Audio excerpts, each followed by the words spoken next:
Welcome my student, তোমরা দেখছো LRNR ক্লাসের সঙ্গে আমি রয়েছি সৌম্য কোলে, তোমাদের বাংলার শিক্ষক। আজ আমরা পড়তে চলেছি সপ্তম শ্রেণীর ভাষা চর্চা বইয়ের পঞ্চম অধ্যায়টি। পঞ্চম অধ্যায়টি কি না, কারক বিভক্তি অনুসর্গ। দেখো এখানেতে লেখা আছে থার্ড পার্ট, অর্থাৎ এই পঞ্চম অধ্যায়ের কারক বিভক্তি অনুসর্গের ওপর এর আগে দুখানা ভিডিও আমাদের ওয়েবসাইটেতে দেওয়া আছে, তোমরা দেখে নিও। এটা হচ্ছে আমাদের কারক বিভক্তি অনুসর্গ এই পঞ্চম অধ্যায়ের ওপর তৃতীয় ভিডিও।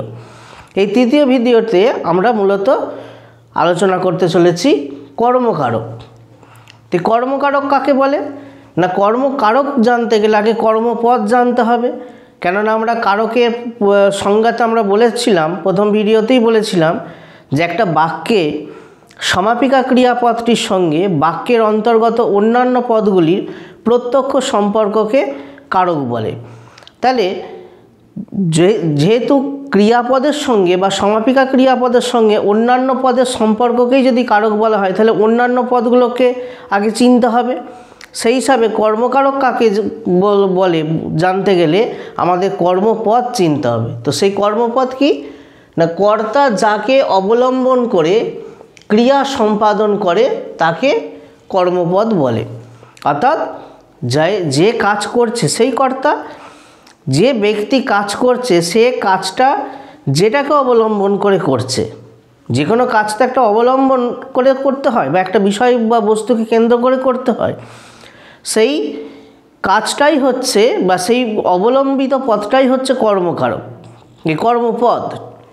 যেমন ধরো আমি যদি বলি পরীক্ষা এসেছে তাই পড়াশোনা করছি, তাহলে আমার এই যে পড়াশোনা করা কাজটা পরীক্ষা এই বিষয়টাকে কেন্দ্র করে আবর্তিত হচ্ছে বা সম্পাদিত হচ্ছে।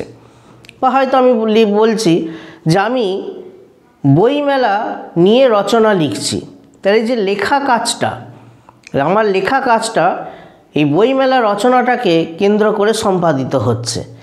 যে কোনো কাজ, বা ধরো খাওয়া দাওয়ার দিক থেকে যে আমি ভাত খাচ্ছি, তাহলে আমার এই খাওয়া কাজটা ভাতটাকে অবলম্বন করে হচ্ছে বা ভাতটাকে কেন্দ্র করে হচ্ছে। সুতরাং সমস্ত কাজই প্রায় কোনো না কোনো বিষয় বা বস্তুকে কেন্দ্র করে সম্পাদিত হয়। তো যে বিষয় বা বস্তুটিকে কেন্দ্র করে সম্পাদিত হয় সেই বিষয় বা বস্তুটি হচ্ছে কর্মপদ। আর এই কর্মপদের সঙ্গে বাক্যের অন্তর্গত সমাপিকা ক্রিয়াটির প্রত্যক্ষ সম্পর্ককেই কারক বা কর্মকারক বলা হয়। তাহলে বাক্যে যাকে অবলম্বন করে কাজটি সম্পাদিত হয় তাকে বলা হয় কর্মপদ। এই কর্মপদের সঙ্গে সমাপিকা ক্রিয়াটির প্রত্যক্ষ সম্পর্ককেই বলা হয় কর্মকারক। যেমন উদাহরণ দিয়ে দেখা যাক, রমেশ ফুটবল খেলছে, প্রথম উদাহরণ দিয়েছি। তাহলে কে খেলছে না, রমেশ। রমেশ অবশ্যই কর্তা, এখানে যে কাজ সম্পাদন করে সেই কর্তা। এটা আমাদের আগের ভিডিওতে কর্তার বিভিন্ন ভাগগুলোতেই আলোচনা করা হয়েছে। তো সেইখানেতে এই যে রমেশ এই খেলাটা ফুটবল খেলাটা করছে, তাই রমেশ হলো কর্তা। এবার রমেশের এই খেলা কাজটা কোন বস্তুটাকে কেন্দ্র করে সম্পাদিত হচ্ছে না, ফুটবল। সুতরাং এই ফুটবলটা হচ্ছে কর্মপদ। আর এই ফুটবল কর্মপদটার সঙ্গে খেলছে এই সমাপিকা ক্রিয়ার সম্পর্কটাই হচ্ছে কর্মকারক। সুতরাং রমেশ ফুটবল খেলছে, এখানে ফুটবলটা হচ্ছে কর্মপদ। যেহেতু এই কর্মপদটা সমাপিকা ক্রিয়ার সঙ্গে সম্পর্কিত হয়েছে, প্রত্যক্ষ সম্পর্কিত হয়েছে, তাই ফুটবলটা কর্মপদ থেকে কর্মকারকে পরিণত হয়েছে। একইভাবে দ্বিতীয় উদাহরণ দেওয়া হয়েছে, রমেশ আমাকে বলল। তাহলে রমেশ কর্তা, বললটা হচ্ছে সমাপিকা ক্রিয়া। রমেশের এই বলা কাজটা কাকে কেন্দ্র করে সম্পাদিত হলো না, আমাকে এই ব্যক্তিটাকে কেন্দ্র করে সম্পাদিত হলো। সুতরাং এই আমাকেটা হচ্ছে কর্মপদ।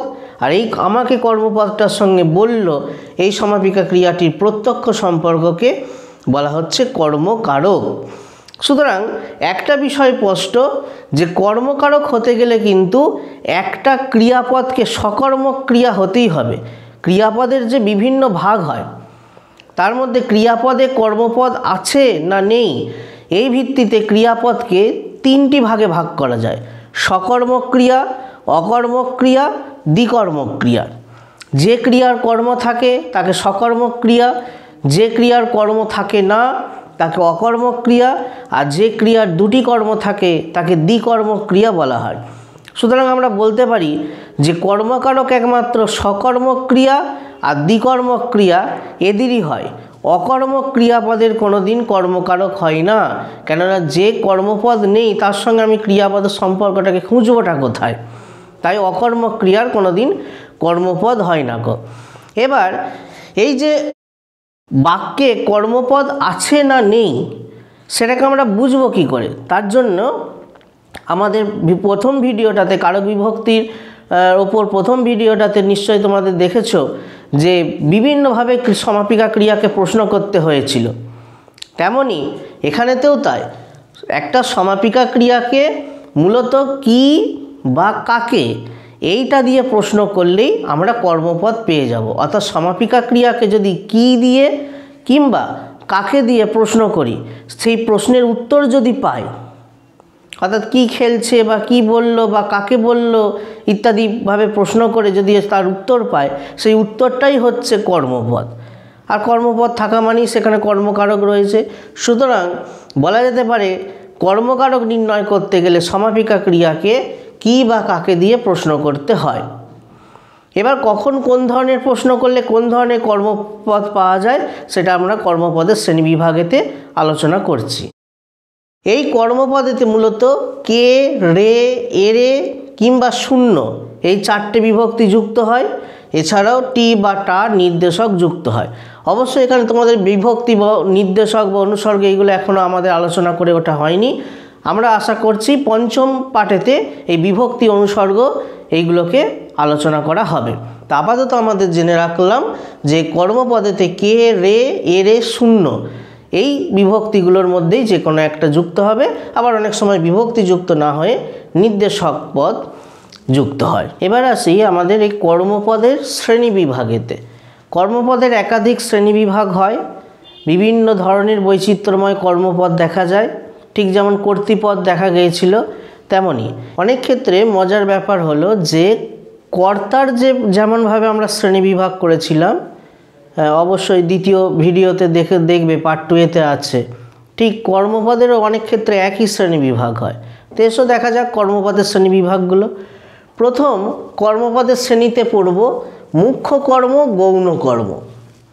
অর্থাৎ কর্মপদের প্রথম যে ভাগ সেটা হচ্ছে মুখ্য কর্ম আর গৌণ কর্ম। এটা কীরকম না, যদি কোনো একটা বাক্যে সমাপিকা ক্রিয়াকে কি দিয়ে প্রশ্ন করা হয়, তখন তার উত্তর হিসাবে দেখা যায় অপ্রাণীবাচক কোনো বস্তুর নাম বোঝার উত্তর আমরা পাচ্ছি। অর্থাৎ সমাপিকা ক্রিয়াকে কি দিয়ে প্রশ্ন করে আমরা অনেক ক্ষেত্রে দেখা যায় যে অপ্রাণীবাচক অর্থাৎ কোনো বস্তুর নাম হিসাবে আমরা উত্তর হিসাবে পাচ্ছি। সেই বস্তুটাই হচ্ছে মূলত মুখ্য কর্মপদ, এবং তার সঙ্গে সমাপিকা ক্রিয়াটার সম্পর্ককে বলা হচ্ছে মুখ্য কর্মকারক। যেমন দেখো, রমেশ ফুটবল খেলছে, এখানেতে ক্রিয়াপদ হচ্ছে খেলছে। এবার এই খেলছেকে কি দিয়ে প্রশ্ন করো, কি খেলছে না, উত্তর পাচ্ছি ফুটবল। ফুটবল উত্তরটা পাচ্ছি, ফুটবলটা অবশ্যই একটা বস্তু অর্থাৎ অপ্রাণীবাচক। সুতরাং এই অপ্রাণীবাচক বা বস্তুটি বা জড়বস্তুটি হচ্ছে মুখ্য কর্মপদ, আর এই মুখ্য কর্মপদের সঙ্গে খেলছে সমাপিকাটি রয়েছে মুখ্য কর্মকারক সম্পর্ক। সুতরাং মুখ্য কর্ম কাকে বলে? অর্থাৎ সমাপিকা ক্রিয়াকে কি দিয়ে প্রশ্ন করে যে বস্তুবাচক বা অপ্রাণীবাচক কর্মটিকে পেলাম তাকেই বলা হয় মূলত মুখ্য কর্ম। এরপরে আসছি গৌণ কর্ম। ঠিক ওই একইভাবে সমাপিকা ক্রিয়াকে যদি আমি কাকে দিয়ে প্রশ্ন করি, সমাপিকা ক্রিয়াটাকে আমরা যদি কাকে দিয়ে প্রশ্ন করা হয়, সেই উত্তর হিসাবে যে প্রাণীবাচক কর্মপদটি পাবো, প্রাণীবাচক বা ব্যক্তিবাচক কর্মপদটি পাবো, তাকেই বলা হচ্ছে গৌণ কর্ম। যেমন দেখো, রমেশ আমাকে বলল, তাহলে বলল সমাপিকা ক্রিয়া, কাকে বলল? আমাকে। আমাকেটা হচ্ছে গৌণ কর্মপদ, এবং এই গৌণ কর্মপদটির সঙ্গে সমাপিকা ক্রিয়াটির সম্পর্ক হচ্ছে গৌণ কর্মকারক। সুতরাং গৌণ কর্মপদ কাকে বলবো না, সমাপিকা ক্রিয়াকে কাকে দিয়ে প্রশ্ন করলে যে প্রাণীবাচক বা ব্যক্তিবাচক উত্তরটি প্রকাশ পায়, সেটাই হচ্ছে মূলত গৌণ কর্মপদ। এবার খুব স্বাভাবিকভাবে মুখ্য কর্ম আর গৌণ কর্মে যদি আমি পার্থক্য খুঁজি, কী হবে?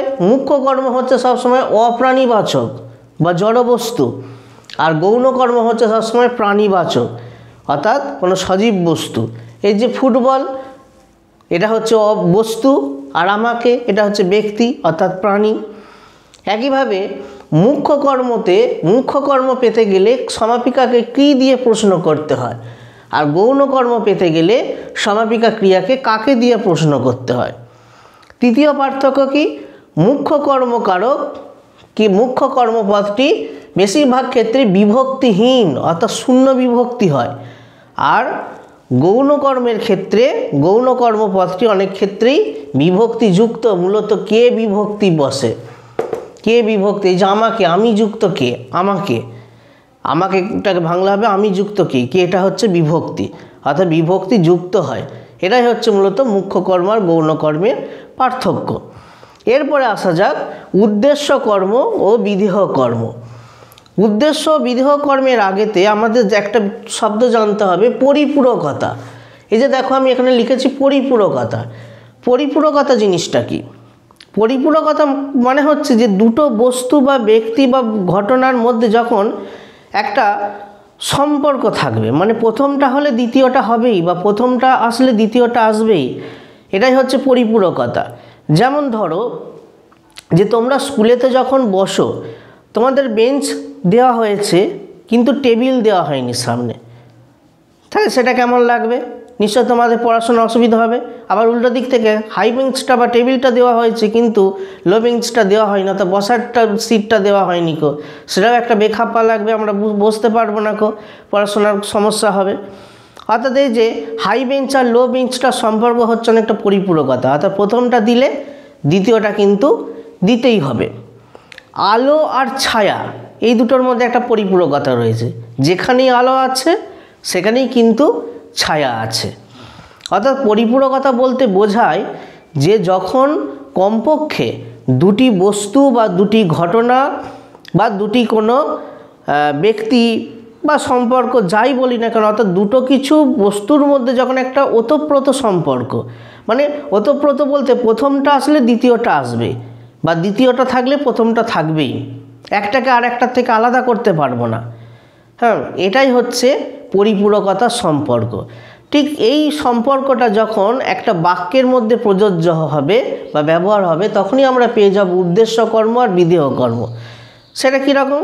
অনেক সময় দেখা যায় একটা বাক্যতে দুটো কর্ম রয়েছে, সেটা দুটো মুখ্য কর্ম হতে পারে বা দুটো গৌণ কর্ম হতে পারে বা একটা মুখ্য কর্ম একটা গৌণ কর্ম, যাই হোক না কেন, মোট কথা সমাপিকা ক্রিয়াটা দ্বিকর্ম, অর্থাৎ সমাপিকা ক্রিয়াতে দুটো কর্ম রয়েছে এবং এই দুটো কর্ম ওই পরিপূরক অবস্থানে রয়েছে, অর্থাৎ প্রথম কর্মটা দ্বিতীয় কর্মকে টেনে আনছে বা দ্বিতীয় কর্মটা প্রথম কর্মকে টেনে আনছে।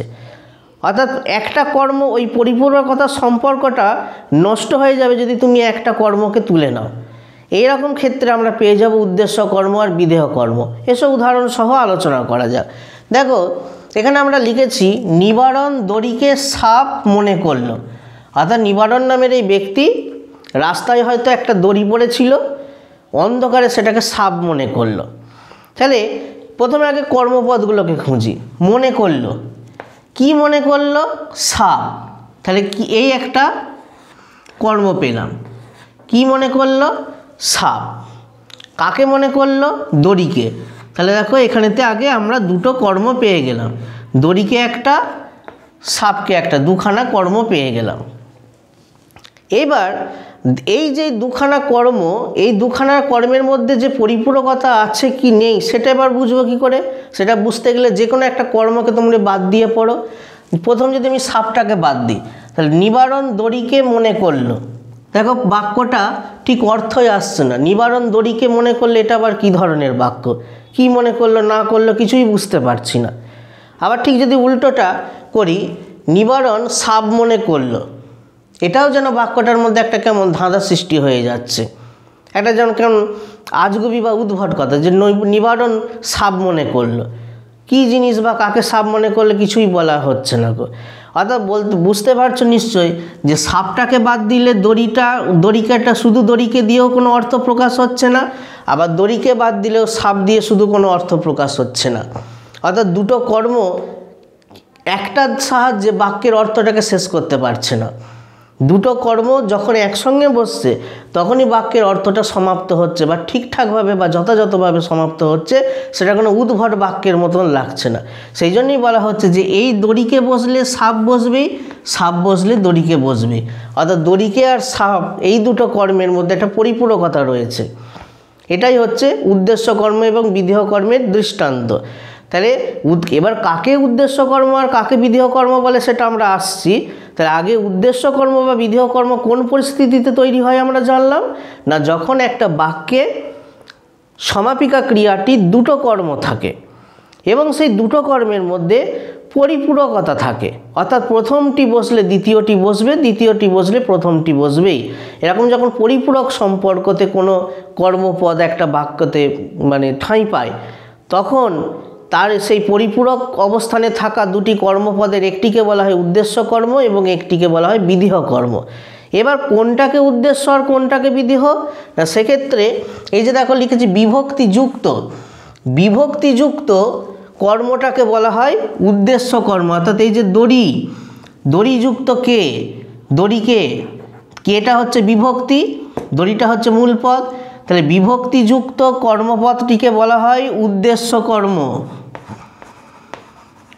আর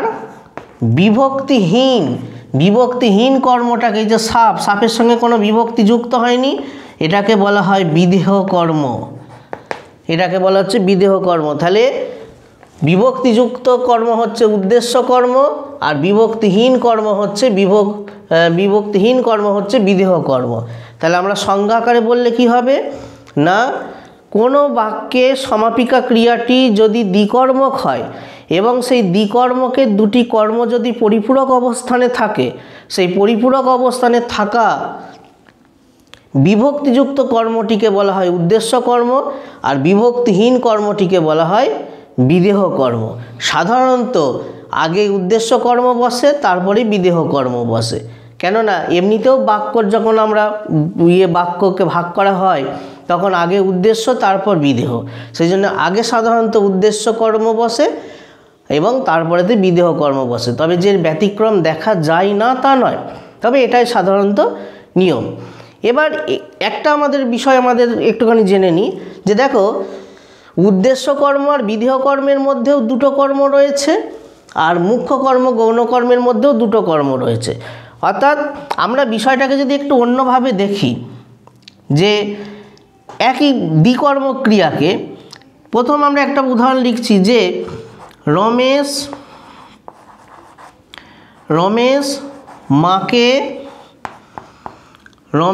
মাকে জল দিল, এই একটা উদাহরণ দিলাম। আর যেটা ওখানে উদাহরণটাকে তুলেছি নিবারণ দড়িকে সাপ মনে করলো, এই উদাহরণটাকেও যদি তুলি নিবারণ দড়িকে সাপ মনে করলো,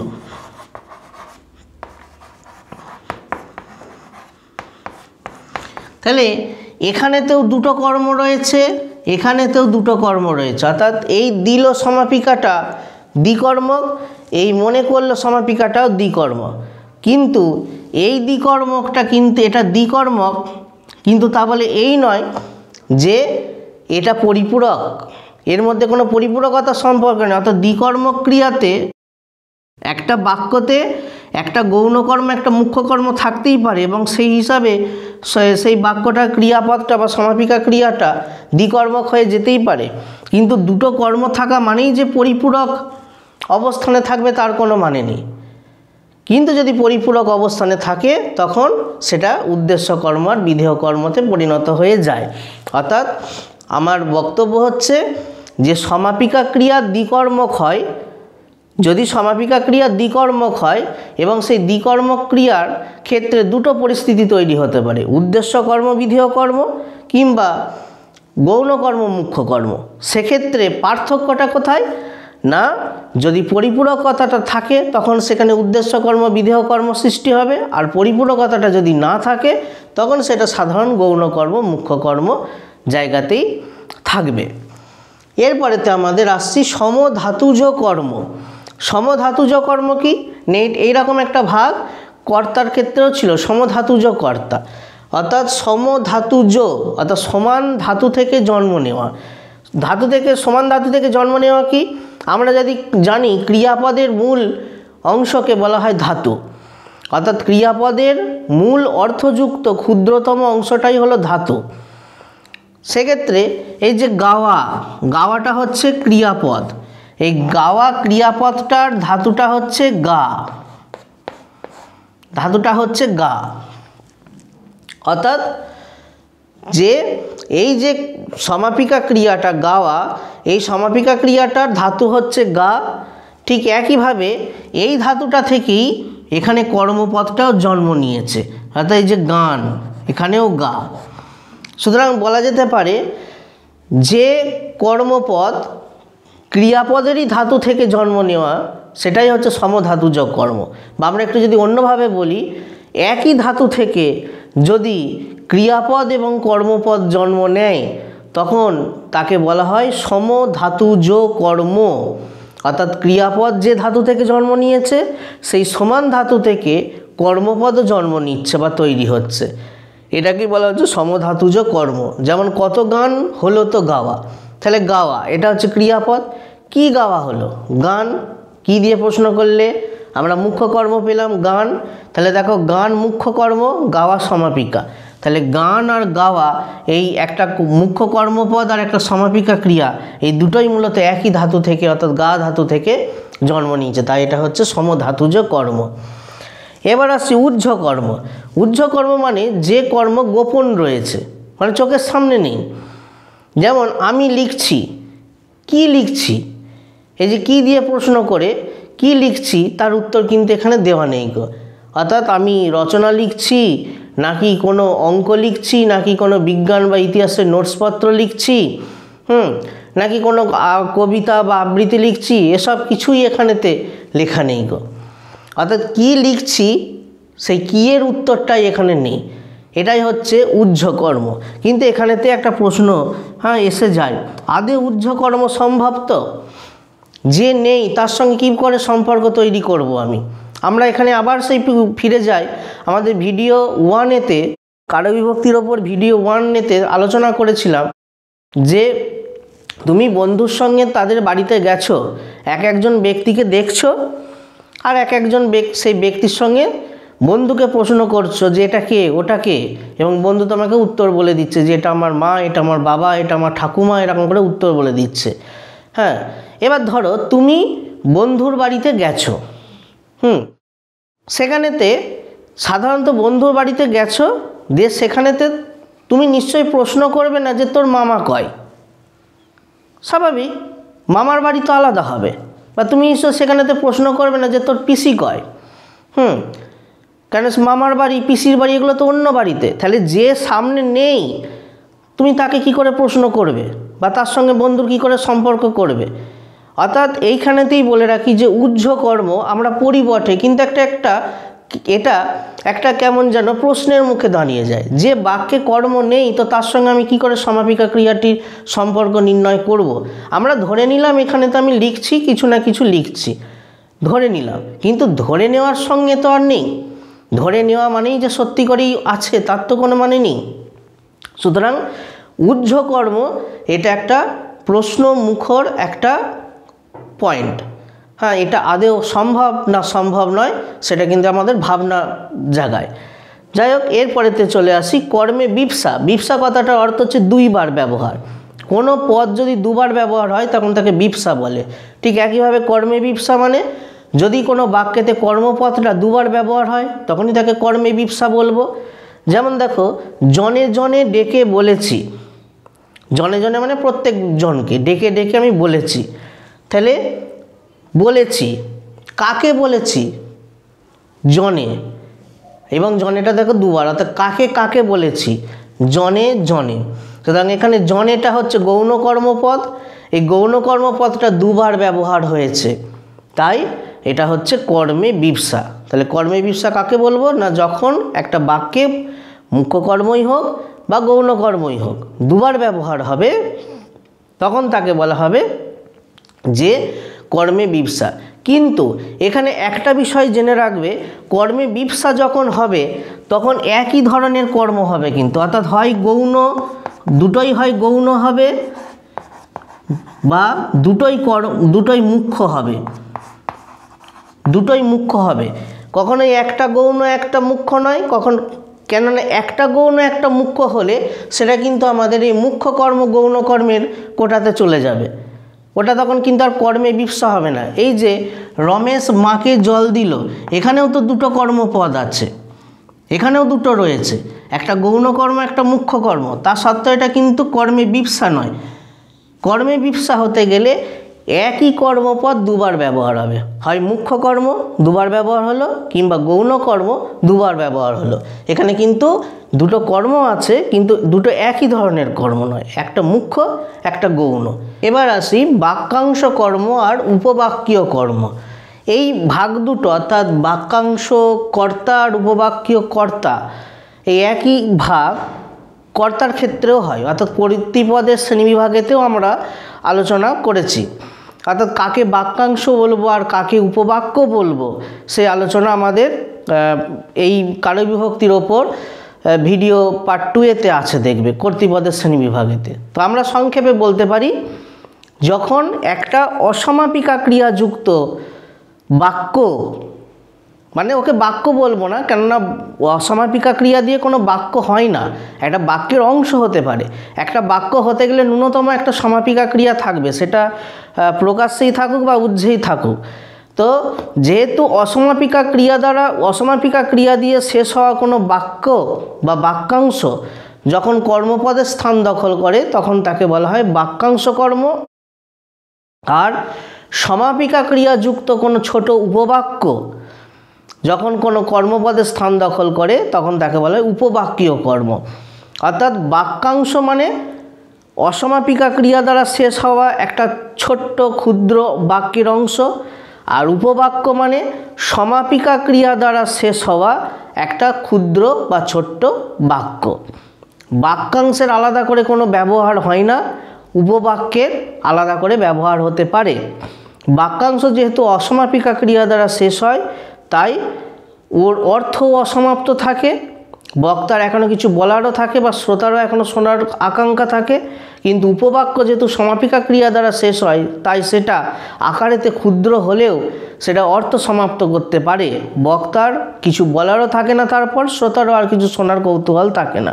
এই পার্থক্য আমরা মূলত এর আগের ভিডিওতেও আলোচনা করেছিলাম, বাক্যাংশ বা উপবাক্যের পার্থক্য।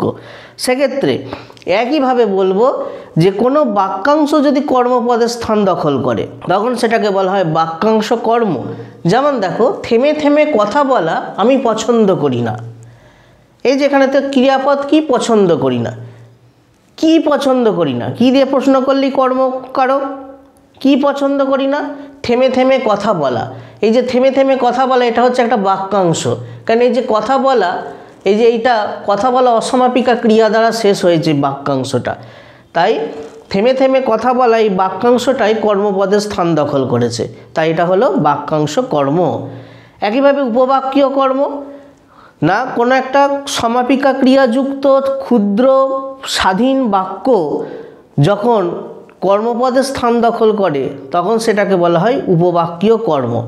যেমন দেখো, জলই জীবন, এ কথা সকলেই জানে, তাহলে সকলেই জানে, জানেটা যদি ক্রিয়াপদ হয়, কি জানে, জলই জীবন। এখানে আমাদের প্রশ্ন হচ্ছে, এখানে তো সমাপিকা ক্রিয়া কয়, সমাপিকা ক্রিয়া এখানে উজ্জ আছে, আমরা যদি লিখি তবে এখানে সমাপিকা ক্রিয়াটা হয়ে গেল, জলই হলো জীবন। এখানে হলো সমাপিকা ক্রিয়াটা উজ্জ আছে, উজ্জ থাকা সত্ত্বেও এটা একটা উপবাক্য। এখানেতে সমাপিকা ক্রিয়াটা হচ্ছে হলো, অর্থাৎ জলই হলো জীবন, এটা একটা গোটা উপবাক্য, কেন এখানে সমাপিকা ক্রিয়া রয়েছে। এই উপবাক্যটাই হচ্ছে কর্মপদ। কেন? এ কথা সকলেই জানে, কি জানে, জলই হলো জীবন, এই উপবাক্যটা কর্মপদ হয়ে গেল। এরপর আসছি অসমাপিকা ক্রিয়ারূপী কর্ম। অর্থাৎ যখন কোনো অসমাপিকা ক্রিয়া কর্মপদ হিসাবে ব্যবহার হয় তখন তাকে বলা হয় অসমাপিকা ক্রিয়ারূপী কর্ম। যেমন দেখো, খোকা এখন চলতে শিখেছে, তাহলে শিখেছে, কি শিখেছে? চলতে। কি দিয়ে প্রশ্ন করে? দেখো কর্মপদ পেলাম। কি শিখেছে? না চলতে। ঠিক আছে, তাহলে কি দিয়ে প্রশ্ন করলাম? চলতেটা হচ্ছে একটা অসমাপিকা ক্রিয়া, এই অসমাপিকা ক্রিয়াটাই এখানে কর্মপদের স্থান দখল করলো। এটাই হচ্ছে অসমাপিকা ক্রিয়ারূপী কর্ম। এরপরে আসছি কর্মকর্তৃবাচ্যের কর্ম। কর্মকর্তৃবাচ্য কি? বাচ্য, ইংরেজিতে যাকে বলা হয় ভয়েস এবং ভয়েস চেঞ্জ, বাংলা হচ্ছে বাচ্য পরিবর্তন। তো বাংলাতে বাচ্য এর আগে তোমরা পড়নিকো, হয়তো দশম শ্রেণীতে গিয়ে তোমাদের পড়তে হবে। তো আপাততভাবে বলা যেতে পারে কর্মকর্তৃবাচ্য কাকে বলে? না যখন একটা বাক্যে কর্তা থাকে না এবং সেই কর্তার স্থানটা কর্মপদ দখল করে নেয় তখন তাকে বলা হয় কর্মকর্তৃবাচ্য। অর্থাৎ কোনো একটা বাক্য কেমনভাবে বলা হবে যেন কর্তা নেই বলে কর্মপদ ওই কর্তার স্থানটা দখল করে নিয়েছে। বাড়িতে হয়তো কোনো মালিক, কোনো মনিব এবং তার চাকর, এই দুজনা থাকে। এবার তুমি গেছো মনিবের সঙ্গে দেখা করতে, সেই মনিব নেই কো, বাড়িতে আছে তার চাকরটি, সে এমন হাবভাব দেখাবে যেন সেই মালিক, হ্যাঁ তোমার সঙ্গে এমন হাবভাব দেখাবে। তো বাস্তবিকই তা এখানেতেও কর্মকর্তৃবাচ্য হচ্ছে যে কোনো একটা বাক্যে কর্তার অনুপস্থিতিতে কর্মই যখন কর্তার স্থান দখল করে নেয় এবং এমনভাবে বাক্যটাকে বলা হয় যেন কর্ম নিজে নিজেই কাজটিকে করে দিয়েছে, কর্তার কোনো দরকার নেই, সেই রকম একটা ভাব প্রকাশ পেলেই হয় কর্মকর্তৃবাচ্য। যাই হোক, এই ব্যাপারে বিস্তারিতভাবে তোমরা দশম শ্রেণীতে পড়বে। তো দেখো এখানে উদাহরণতে আসা যাক। এই কর্মকর্তৃবাচ্যের কর্মটাকেই বলা হচ্ছে কর্মকর্তৃবাচ্যের কর্ম। যেমন মাঝে মাঝে গান বেজে ওঠে। এই যে গান বেজে ওঠে, তাহলে কোনো একটা ঘরেতে মাঝে মাঝে গান বেজে উঠছে, তাহলে কথাটাকে কীরকম বলা হলো? প্রথমত গান, এটাই হচ্ছে এখানে কর্ম। কেননা কি বেজে ওঠে? গান। কি দিয়ে প্রশ্ন করে আমি গানটা পাচ্ছি? সুতরাং গানটা হচ্ছে কর্মপদ। কিন্তু এমনভাবে কথাটাকে বলা হয়েছে যেন গানটা ওখানে কেউ বাজাচ্ছে না, গান যেন নিজে নিজেই বেজে উঠছে।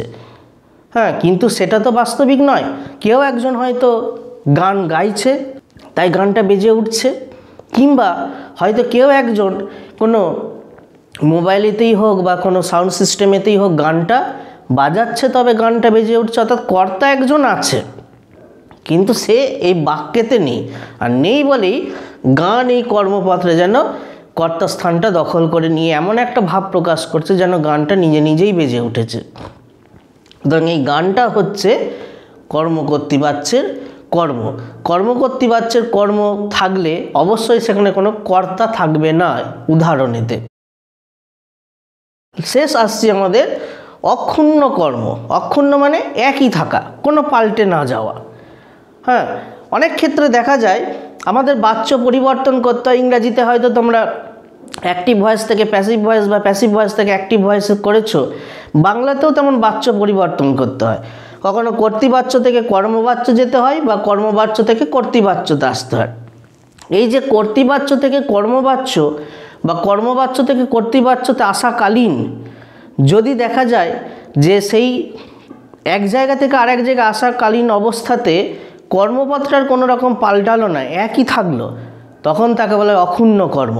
যেমন দেখো, তার এ কথা আমাকে বলা হয়েছে, এটা কর্মবাচ্যের উদাহরণ। তাহলে বলা হয়েছে, কি বলা হয়েছে? এ কথা আর আমাকে, অর্থাৎ এ কথা একটা কর্ম, আমাকে একটা কর্ম। এটা হচ্ছে মুখ্য কর্ম, এটা হচ্ছে গৌণ কর্ম। এবার এই কর্মবাচ্যটা কোথা থেকে আমরা পেয়েছি? কর্তৃবাচ্যর থেকে। সে এ কথা আমাকে বলেছে, অর্থাৎ এই কর্তৃবাচ্যতে কি? সে এ কথা আমাকে বলেছে। কি বলেছে? এ কথা আমাকে। এ কথাটা মুখ্য কর্ম, আমাকেটা হচ্ছে গৌণ কর্ম। সুতরাং দেখো, কর্তৃবাচ্যতেও এ কথা আমাকে রয়েছে, কর্মবাচ্যতেও এ কথা আমাকে রয়েছে, কিন্তু বাকিগুলো দেখো পাল্টে গেছে। দেখো কর্তা পাল্টে গেছে, ক্রিয়াপদও মোটামুটিভাবে পাল্টে গেছে, কিন্তু পাল্টালো না শুধু এখানেতে কর্মপদটা। এটাই হচ্ছে অক্ষুণ্ণ কর্ম, অর্থাৎ কর্তৃ থেকে কর্ম বা কর্ম থেকে কর্তৃতে আসলে যখন এরকম কর্মপদ পাল্টায় না, সেটাই হচ্ছে অক্ষুণ্ণ কর্ম। তাহলে এই 12 রকম হলো মুখ্য, এই 12 রকম হলো কর্মপদের শ্রেণীবিভাগ। আশা করা যেতে পারে তোমাদের এই কর্মকারক সম্বন্ধে পরিষ্কার একটা ধারণা গড়ে উঠেছে। তো কেমন লাগলো ভিডিওটা তা তোমরা অবশ্যই কমেন্ট বক্সে জানিও। ভালো লাগলে লাইক করো, এবং এই ভিডিওটার ওপর কোনো প্রশ্ন থাকলে তোমরা জিজ্ঞাসা করো কমেন্ট বক্সে, আমরা উত্তর দেব। আর এই ভিডিওটির ওপর কোনো প্রশ্নপত্রের প্রয়োজন পড়লে তোমরা LRNR ওয়েবসাইটেতে গিয়ে সেখান থেকে ডাউনলোড করে নাও। এর পরের অংশগুলো অর্থাৎ কারকের পরবর্তী ভাগগুলো নিয়ে আমাদের দেখা হচ্ছে পরের ভিডিওতে।